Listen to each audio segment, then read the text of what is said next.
राधे राधे भक्तजनों, आज आप सुनेंगे फागुन अमावस्या व्रत कथा। पूर्ण फल देने वाली इस अमावस्या की 5 व्रत कथा सुने। आप सुने सोमावती अमावस्या व्रत कथा। एक गरीब ब्राह्मण परिवार था। उस परिवार में पति पत्नी के अलावा एक पुत्री भी थी। वो पुत्री धीरे धीरे बड़ी होने लगी। उस पुत्री समय से बढ़ती गई। वो लड़की सुंदर थी, संस्कार संपन्न, गुण की थी, किंतु गरीब होने के कारण उसका विवाह नहीं हो पा रहा था। एक दिन उस ब्राह्मण के घर एक साधु पधारे। वो उस कन्या के स्वभाव से काफी प्रसन्न हुए। कन्या को लंबी आयु का आशीर्वाद देते हुए साधु ने कहा, इस कन्या के हथेली में विवाह योग्य रेखा नहीं है। तब ब्राह्मण ने चंपित ने साधु से उपाय पूछा कि कन्या ऐसा क्या करे कि उसके हाथ में विवाह योग बने। साधु ने कुछ देर विचार करने के बाद अपनी अंतर्दृष्टि से ध्यान करके बताया कि कुछ दूरी पर एक गांव में सोना नाम की धोबिन जाति की एक महिला है। वो बेटे और बहू के साथ रहती है, जो बहुत ही आचार विचार वाली, संस्कार संपन्न था, पति परायण है। ये कन्या उसकी सेवा करे और वो महिला इसकी शादी में अपने मांग का सिंदूर लगा देती है। उसके बाद इस कन्या का विवाह योग तो इस कन्या का विधवा मिट सकता है। साधु ने यह भी बताया कि वो महिला कहीं आती जाती नहीं है। यह बात सुनकर ब्राह्मणी ने अपनी बेटी से धोबिन की सेवा करने की बात ही बताई। अगले दिन कन्या प्रात काल ही उठ कर सोना धोबिन के घर जाकर साफ सफैया और अनाये सारे कार्य करके अपने घर वापस आ जाती। एक दिन सोना धोबिन अपनी बहू से पूछती है कि तुम तो सुबह उठ कर सारे काम कर लेती हो और पता भी नहीं चलता। बहू ने कहा, माँ जी, मैंने तो सोचा कि आप ही सुबह उठकर सारे काम खुद ही खत्म कर लेती हो। मैं तो देर से उठती हूँ। इस पर दोनों सास बहू निगरानी करने लगी कि कौन है जो सुबह ही घर का सारा काम करके चला जाता है। कई दिनों के बाद धोबिन ने देखा कि एक कन्या उधर घर में आती है और सारे काम करने के बाद चली जाती है। जब वो जाने लगी तो सोना धोबिन उसके पैरों पर गिर पड़ी, पूछने लगी कि आप कौन है और इस तरह छुप कर मेरे घर की काम क्यों करती हो। तब कन्या ने साधु द्वार कही गई सारी बात बताई। सोना धोबिन पति परायण थी, उसमें तेज था, वो तैयार हो गई। सोना धोबिन का पति का थोड़ा अवस्था खराब था। उसने अपनी बहू से अपने लौटने आने तक घर पर ही रहने को कहा। सोना धोबिन ने जैसे ही अपने मांग का सिंदूर उस कन्या की मांग में लगाया, उसका पति मर गया। उसे इस बात का पता चल गया।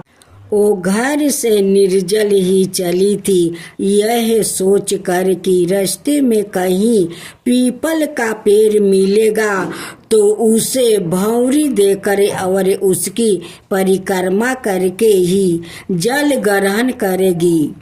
उस दिन सोमवती अमावस्या थी। ब्राह्मण के घर मिले पुए पकवान की जगह उसे ईंट के टुकड़ों से 108 बार भौंरी देकर 108 बार पीपल के पेड़ की परिक्रमा की और उसके बाद जल ग्रहण किया।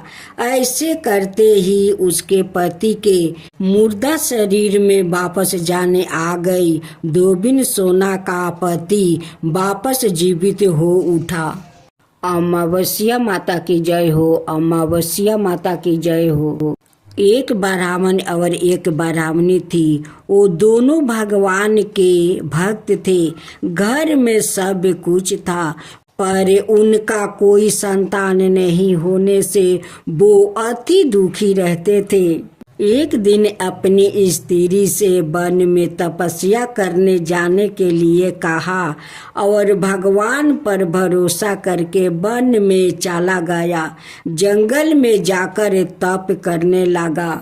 बहुत बरस बीत गए। उसको वैरागी हुआ कि अब अपना जीवन समाप्त कर दूंगा। इस प्रकार सोचकर वो पेड़ की डालिया पर फांसी का फंदा लगाकर मरने को तैयार हो गया।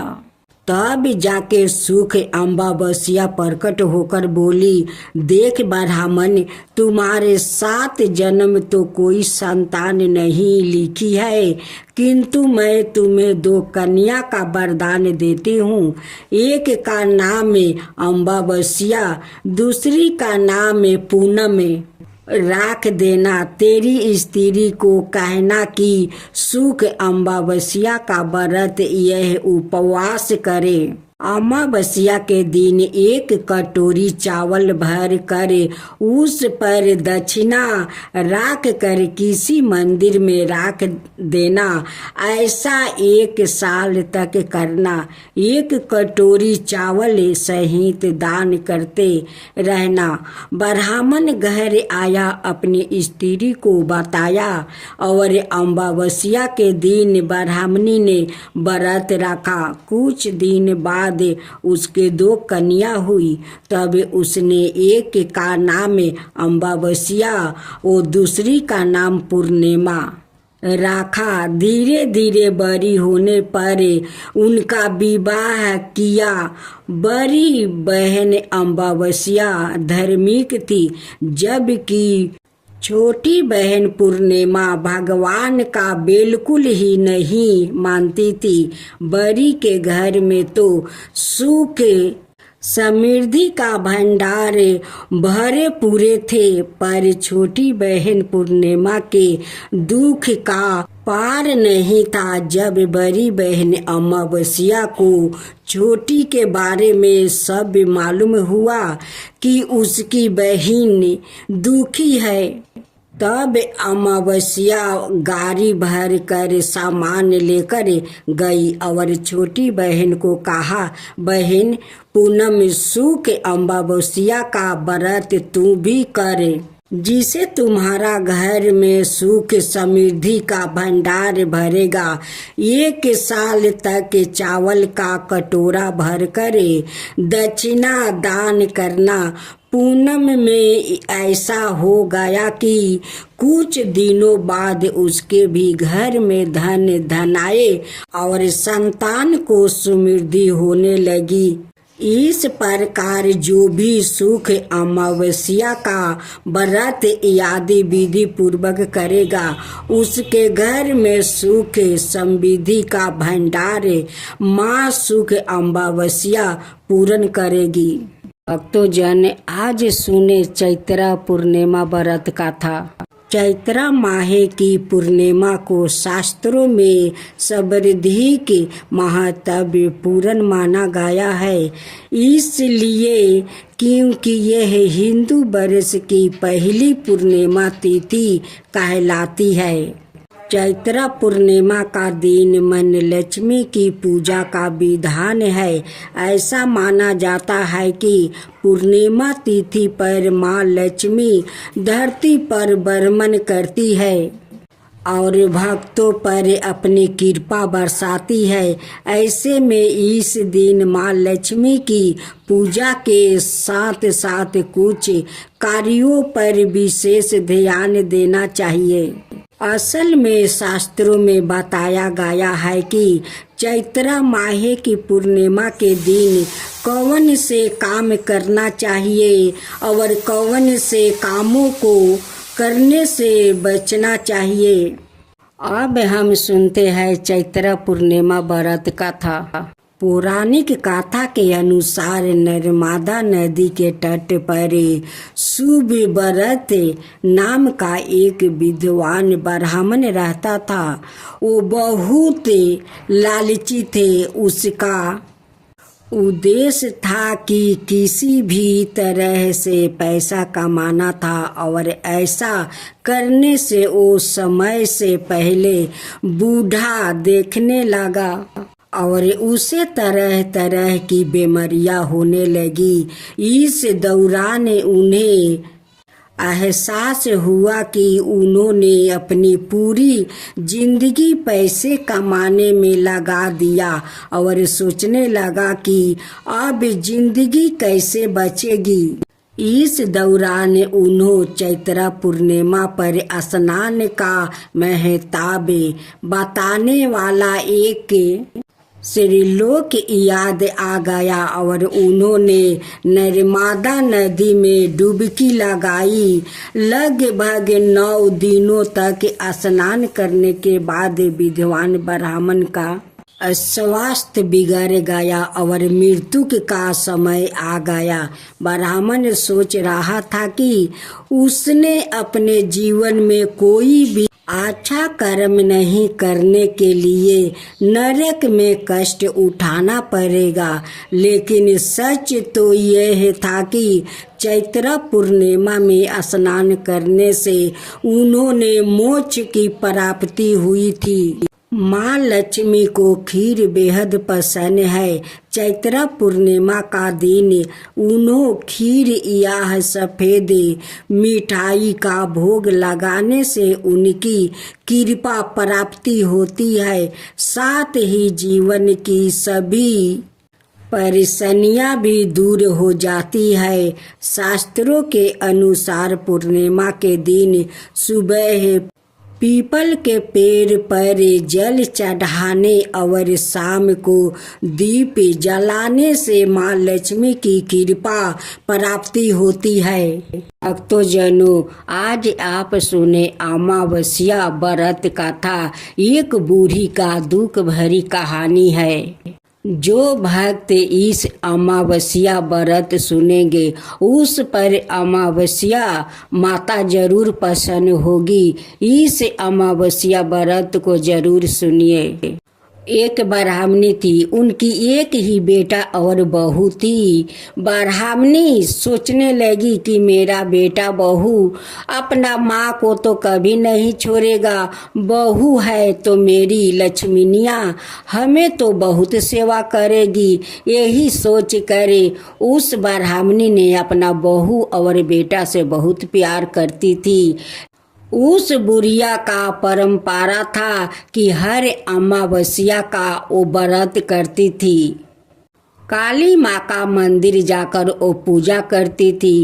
एक कबूतर काली माँ को बलि देती थी। उनकी वो परंपरा था। लेकिन उनकी बहू को ये सब पसंद नहीं था। वो हमेशा कहती है कि सासू माँ आप हर अमावस्या को व्रत करती हो, एक कबूतर माँ काली को बलि देती हो। माँ काली का पूजा मुझे पसंद नहीं है। तुम नहीं जानती हो कि माँ काली एक खून चूसने वाली माता है और तुम उन्हीं को पूजा करती हो। हमें अच्छा नहीं लगता है। तुम उससे पूजा मत करो। हर अमावस्या के तुम पूजा करती हो, मुझे अच्छा नहीं लगता है।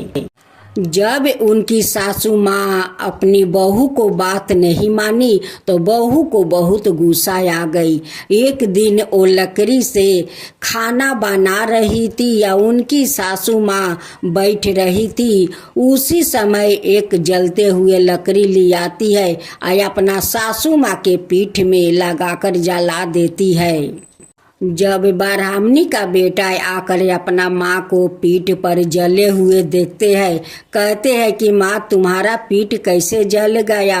बहू कहती है कि उन्हान के बाहर थोड़ा आग था, उसी आग पर गिर गई थी, उसलिए उनकी पीठ जल गया। ब्राह्मणी का बेटा पत्नी को झूठे बातों को मान लिया और बोला कि माँ तुम यहाँ उन्हान के पास मत आना, देखो गिर कर तुम अपना क्या हालत बना ली हो। तब बूढ़ी माँ समझ गई कि मेरे बेटा बहू मुझसे प्यार नहीं करता है। ब्राह्मणी बिना बेटा के जनाए घर से निकल जाती है। माँ काली देखती है कि इस ब्राह्मणी को बहुत तकलीफ है, वो मेरी पूजा करती है, उसलिए इनकी बेटा बहू इनसे प्यार नहीं करते हैं। उसी दुखी के कारण इस बूढ़ी माँ घर छोड़कर निकल गई है। माँ काली साक्षात बूढ़ी माँ के सामने जाकर प्रकट हो जाती है। कहती है कि माता मेरे कारण आपको घर छोड़ना पड़ा है, ठीक है कोई बात नहीं है, आप चलो मैं आपको रहने के लिए जगह देती हूँ। उस झोपड़ी में ले जाती है और माँ काली उन्हें खाने पीने के लिए सब कुछ देती है। उस ब्राह्मणी झोपड़ी में रहकर भी अमावस्या का व्रत नहीं छोड़ी और नहीं काली माँ का पूजा छोड़ी। एक दिन ब्राह्मणी अपना दरवाजे पर बैठी हुई थी। अचानक एक जंगल से शेर आता है और कहता है कि आज तो मुझे बहुत जोर का भूख लगा है, मेरे लिए तो भोजन मिल गया, इस बुढ़िया को खाकर अपना पेट भर लूँगा। ब्राह्मणी इधर उधर भागने लगी, सभी गांव वालों को बुलाने लगी कि मुझे बचाओ मुझे बचाओ, लेकिन घर से कोई नहीं निकला। तब बुढ़िया माँ काली को याद किया और माँ काली दौड़ी आई और बुढ़िया को बचा लिया। माँ काली को देखते ही बाघ जंगल में लौट गया। जब ब्राह्मणी अपनी आँख खोली तो सामने साक्षात माँ काली को पाई। माँ काली को पैर पकड़कर रोने लगी कि माँ आज तो मुझे बाघ खा लेता, अपना भोजन मुझे बना लेता। माँ काली कहती है कि माँ आप मत डरो, काली के रहते हुए कोई जानवर आपका कुछ नहीं बिगाड़ सकता है। गांव वालों आकर कहते हैं कि आपको बाघ कैसे छोड़ दिया। तब ब्राह्मणी कहती है कि जो माँ का मैं पूजा करती हूँ भला मुझे कोई नुकसान पहुँचा सकता है, मुझे कोई नहीं नुकसान पहुँचा सकता है, मुझे तो माँ काली साक्षात आकर मुझे बचा ली है। एक दिन ब्राह्मणी अमावस्या के दिन व्रत कर रही थी, उस दिन उपवास की थी। उसी समय एक उसी गांव का औरत आई। वो औरत बहुत गरीब थी, वहाँ पर बैठकर उनकी पूजा पाठ देखने लगी।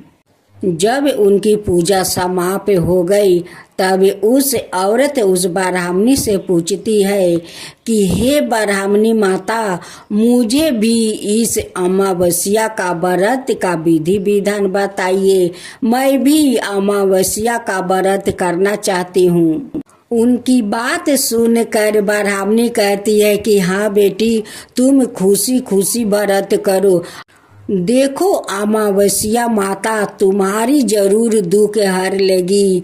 देखो आज ये जो हमारा घर द्वार बाग बगीचा देख रही हो, ये सब अमावस्या माता की कृपा है, उन्हीं का कृपा से ये सब कुछ हुआ है।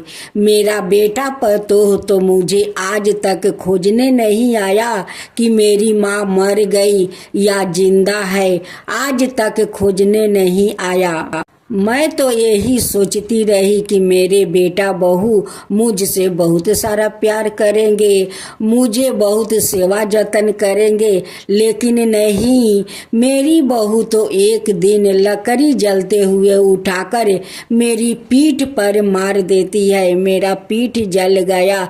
उस दिन समझ गया कि मेरा बेटा बहू मुझसे प्यार नहीं करते हैं, इसलिए मैं घर छोड़कर चली आई। उसी दिन रास्ते में माँ काली मुझे दर्शन दिया। आज उन्हीं का कृपा से ये सब कुछ हुआ है। ब्राह्मणी उस औरत को सारे विधि विधान नियम बताती है। उस औरत अपना घर जाकर अमावस्या का दिन श्रद्धा पूर्वक वो भी व्रत पूजा करने लगी। उस औरत को श्रद्धा भक्ति देखकर अमावस्या माता उन पर प्रसन्न हो गई। उन्हें भी धन धन कर दिया, उन्हें भी दुख दूर कर दिया। अब तो उस औरत अमावस्या व्रत करने के परंपरा बना लिया। तब से उस गांव वालों अमावस्या माता को व्रत करने लगा। अमावस्या माता की जय हो, अमावस्या माता की जय हो। भक्तों आज सुने चैत्रा पूर्णिमा व्रत कथा। चैत्रा माहे की पूर्णिमा को शास्त्रों में सर्वाधिक महत्वपूर्ण माना गया है, इसलिए क्योंकि यह हिंदू वर्ष की पहली पूर्णिमा तिथि कहलाती है। चैत्रा पूर्णिमा का दिन मन लक्ष्मी की पूजा का विधान है। ऐसा माना जाता है कि पूर्णिमा तिथि पर माँ लक्ष्मी धरती पर भ्रमण करती है और भक्तों पर अपनी कृपा बरसाती है। ऐसे में इस दिन माँ लक्ष्मी की पूजा के साथ साथ कुछ कार्यों पर विशेष ध्यान देना चाहिए। असल में शास्त्रों में बताया गया है कि चैत्रा माहे की पूर्णिमा के दिन कौन से काम करना चाहिए और कौन से कामों को करने से बचना चाहिए। अब हम सुनते हैं चैत्रा पूर्णिमा व्रत कथा। पौराणिक कथा के अनुसार नर्मदा नदी के तट पर शुभ व्रत नाम का एक विद्वान ब्राह्मण रहता था। वो बहुत लालची थे। उसका उद्देश्य था कि किसी भी तरह से पैसा कमाना था और ऐसा करने से वो समय से पहले बूढ़ा देखने लगा और उसे तरह तरह की बीमारियां होने लगी। इस दौरान उन्हें एहसास हुआ कि उन्होंने अपनी पूरी जिंदगी पैसे कमाने में लगा दिया और सोचने लगा कि अब जिंदगी कैसे बचेगी। इस दौरान उन्होंने चैत्रा पूर्णिमा पर स्नान का महत्व बताने वाला एक श्लोक याद आ गया और उन्होंने नर्मदा नदी में डुबकी लगाई। लगभग 9 दिनों तक स्नान करने के बाद विद्वान ब्राह्मण का स्वास्थ्य बिगड़ गया और मृत्यु का समय आ गया। ब्राह्मण सोच रहा था कि उसने अपने जीवन में कोई भी अच्छा कर्म नहीं करने के लिए नरक में कष्ट उठाना पड़ेगा, लेकिन सच तो यह था कि चैत्रा पूर्णिमा में स्नान करने से उन्होंने मोक्ष की प्राप्ति हुई थी। माँ लक्ष्मी को खीर बेहद पसंद है। चैत्रा पूर्णिमा का दिन उन्होंने खीर या सफेद मिठाई का भोग लगाने से उनकी कृपा प्राप्ति होती है। साथ ही जीवन की सभी परेशानियां भी दूर हो जाती है। शास्त्रों के अनुसार पूर्णिमा के दिन सुबह पीपल के पेड़ पर जल चढ़ाने और शाम को दीप जलाने से माँ लक्ष्मी की कृपा प्राप्ति होती है।